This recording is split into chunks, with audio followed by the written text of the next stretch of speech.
Baik, Assalamualaikum warahmatullahi wabarakatuh. Perkenalkan, saya Cecivira Farana dengan NPM C1C023001.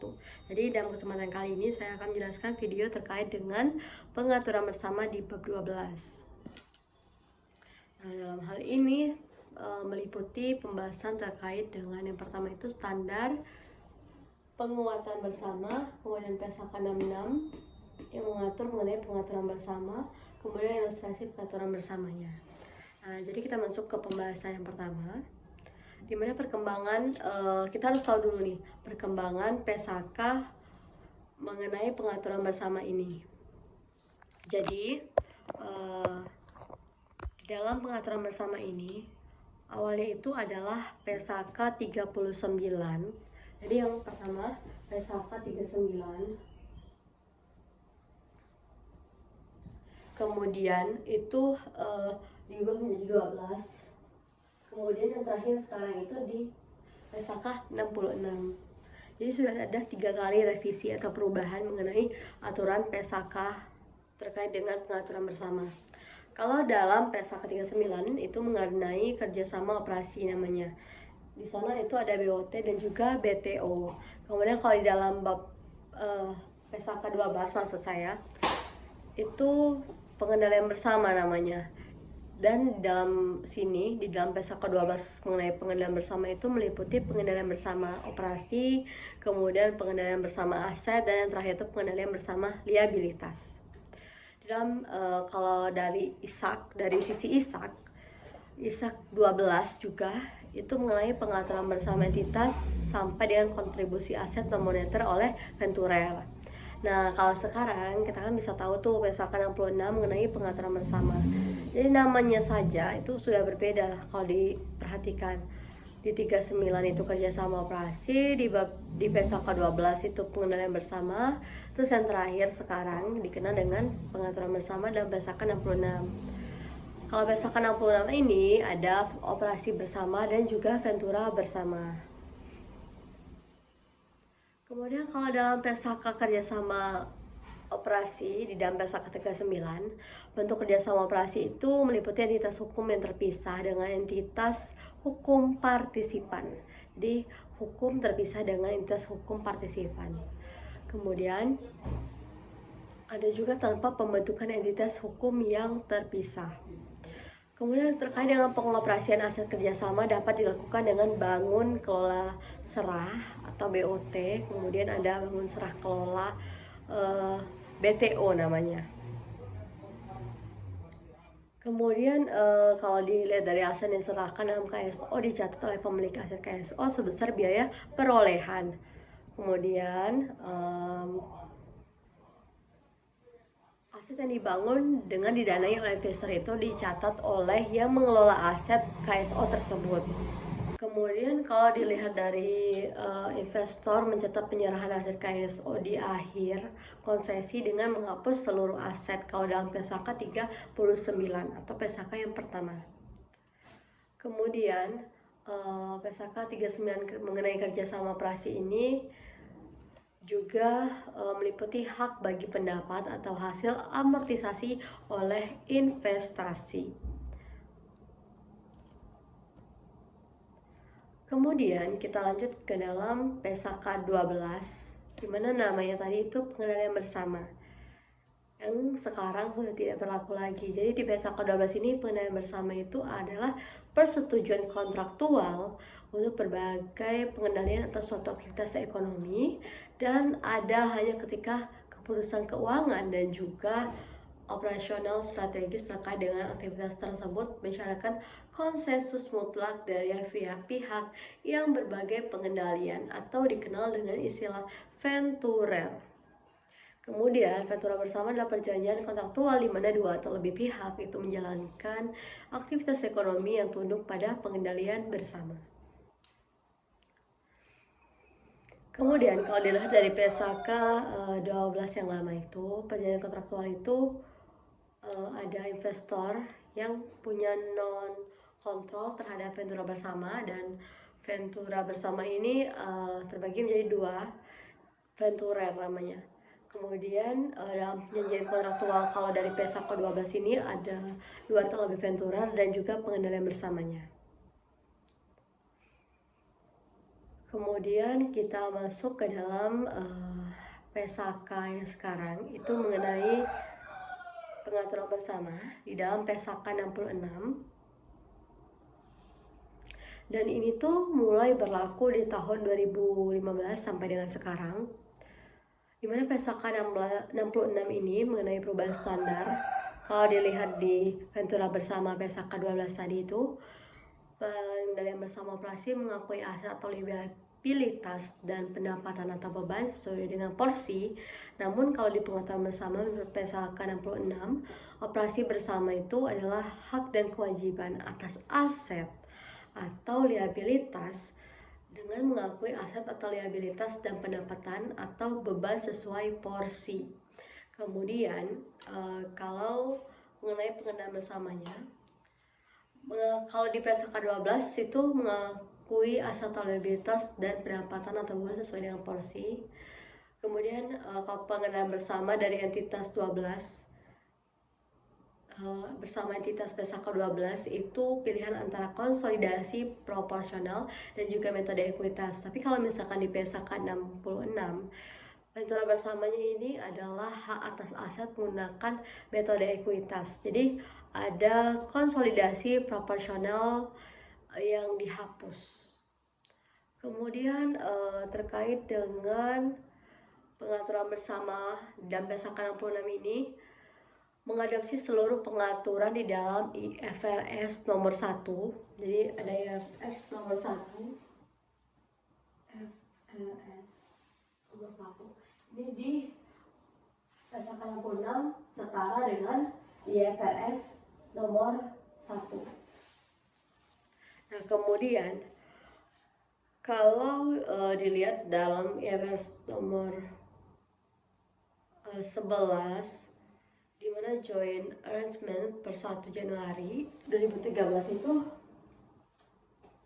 kecuali amandemen konsolidasi financial statement, kemudian transition guidance, kemudian ada referensi terhadap IFRS 9 yang tidak diadopsi karena tidak dianggap relevan, Kemudian amandemen terhadap IFRS lainnya itu tidak diadopsi karena juga dianggap tidak relevan. Kemudian PSAK 66 itu dilengkapi lampiran A yang mengenai daftar istilahnya. Kemudian lampiran B itu pedoman penerapannya. Kalau di lampiran C itu mengenai tanggal efektif dan juga ketentuan transisi. Kemudian yang terakhir itu ada namanya contoh ilustrasinya. Kemudian kita masuk ke dalam tujuan dan juga ruang lingkup dari PSAK 66 ini, di mana itu tujuannya adalah menetapkan prinsip-prinsip pelaporan keuangan entitas yang memiliki kepentingan dalam pengaturan yang dikendalikan bersama atau kita kenal dengan istilah pengaturan bersama ini. Nah, kalau misalkan dari ruang lingkupnya itu adalah diterapkan oleh seluruh entitas yang merupakan pihak dalam pengaturan bersama. Ditekankan sekali lagi, ruang lingkup dari PSAK 66 mengenai pengaturan bersama ini diterapkan oleh seluruh entitas yang merupakan pihak dalam pengaturan bersama. Kemudian definisi mengenai pengaturan bersama ini menurut PSAK 66 adalah pengaturan yang dua atau lebih pihak memiliki pengendalian bersama. Kemudian pengaturan bersama memiliki karakteristik di mana para pihak terikat oleh suatu pengaturan kontraktual. Pengaturan kontraktual ini memberikan pengendalian bersama kepada dua atau lebih pihak dalam pengaturan tersebut. Kemudian pengaturan bersama ini meliputi operasi bersama dan juga ventura bersama.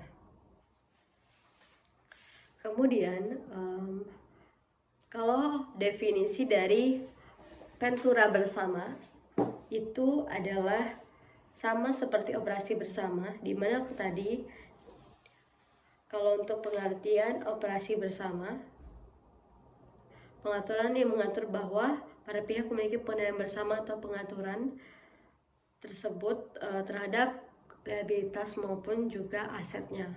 Nah, kalau definisi Ventura bersama ini, pengaturan bersama yang mengatur bahwa para pihak yang memiliki pengendalian bersama atas pengaturan bersama itu memiliki aset neto bersih. Kemudian, kalau karakteristik operasi bersama itu adalah para pihak memiliki hak atas aset dan kewajiban terhadap liabilitas terkait dengan pengaturan. Kalau dari Ventura bersama, karakteristiknya itu dalam konsep hak aset neto, di mana pengaturan kontraktualnya ini menetapkan bahwa yang pertama itu, aset yang diikutsertakan dalam pengaturan atau yang diperoleh selanjutnya itu dalam pengaturan merupakan aset pengaturan bersama, bukan aset venturer atau kepemilikan bersama seperti itu. Kemudian, para pihak tidak memiliki kepentingan, yaitu tidak memiliki hak penggunaan, tidak memiliki hak kepemilikan, dan tidak memiliki kepemilikan secara langsung atas aset pengaturan. Kemudian yang kedua, pengaturan bersama atau bukan venturer ini bertanggung jawab atas utang dan kewajiban pengaturan. Yang ketiga, bagian setiap pihak adalah atas laba atau rugi yang terkait dengan aktivitas pengaturan, bukan terkait dengan bagian atas pendapatan dari beban yang terjadi dalam pengaturan bersama. Dalam hal ini, para pihak tidak mengakui bagiannya atas pendapatan dan juga atas beban secara individu, melainkan sudah neto dalam bentuk laba atau rugi dalam suatu pengaturan bersama tersebut. Kemudian jenis dan klasifikasi terkait dengan pengaturan bersama ini, dimana struktur pengaturan bersama itu ada yang tidak dibentuk melalui kendaraan terpisah dan juga dibentuk melalui kendaraan terpisah.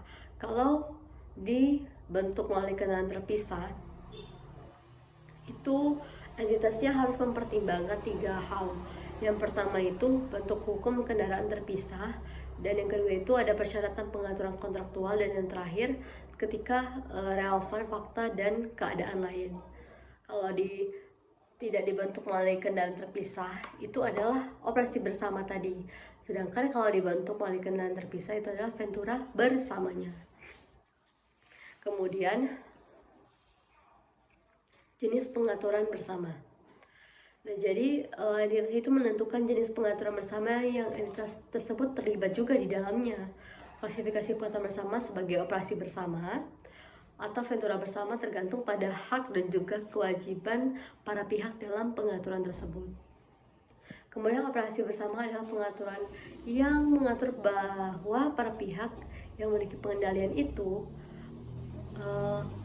memiliki hak atas aset dan kewajiban terhadap liabilitas terkait dengan pengaturan tersebut. Para pihak ini disebut dengan operator bersama.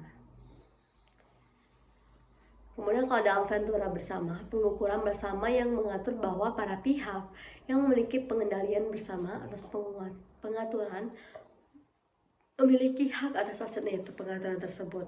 Nah, di mana para pihak tersebut disebut ventura bersama. Jadi kalau operasi bersama itu ada namanya operator bersama. Kalau di ventura bersama namanya itu ventura bersama.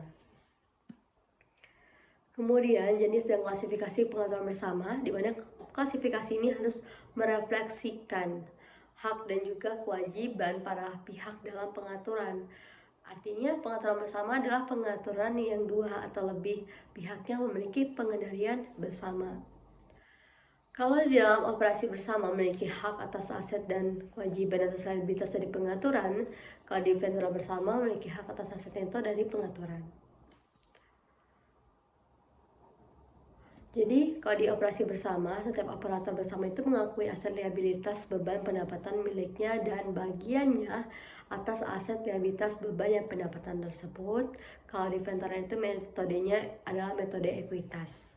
Jadi, tidak ada lagi metode konsolidasi proporsional namanya. Kalau dulu itu namanya konsolidasi proporsional. Kemudian laporan keuangan para pihak operator bersama, di mana operator bersama itu mengakui hal yang terkait dengan kepentingan dalam operasi bersamanya. Itu meliputi aset, jadi mencakup bagiannya atas aset apapun yang dimilikinya secara bersama. Kemudian liabilitas, mencakup bagaimana atas liabilitas apapun yang terjadi bersama.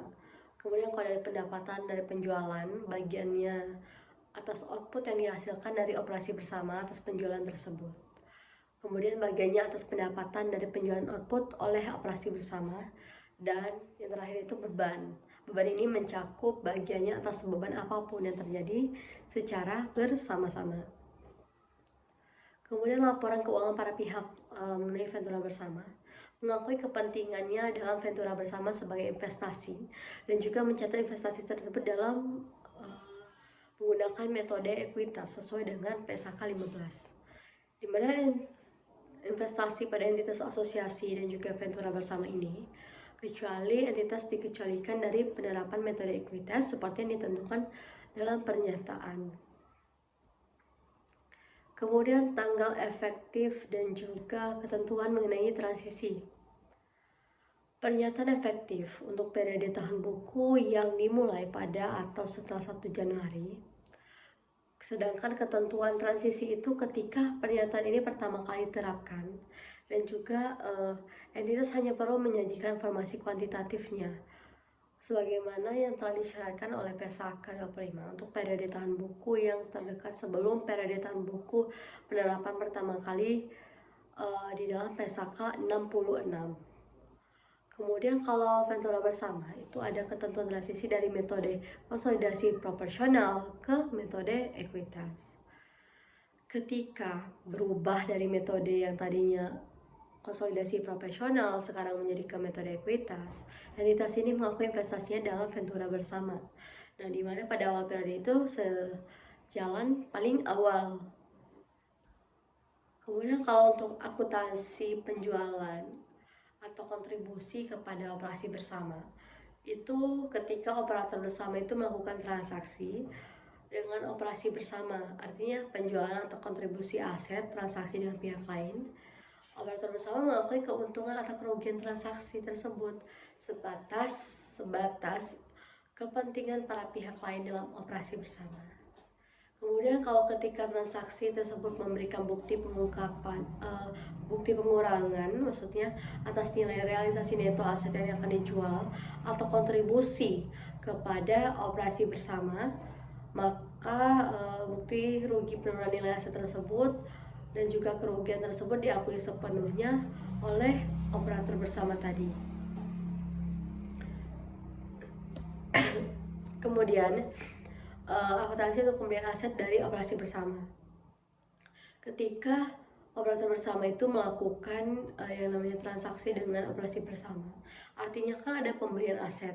Nah, operator bersamanya tidak mengakui keuntungan atau kerugian transaksi sampai entitas menjual kembali aset tersebut kepada pihak lainnya.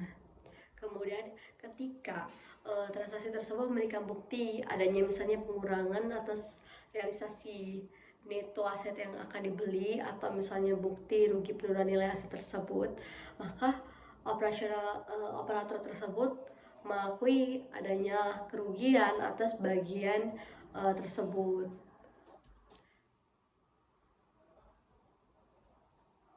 Kemudian kalau dilihat dari PSAK 15 mengenai Ventura bersama, itu entitas asosiasinya adalah entitas yang mana investor itu memiliki pengaruh yang signifikan.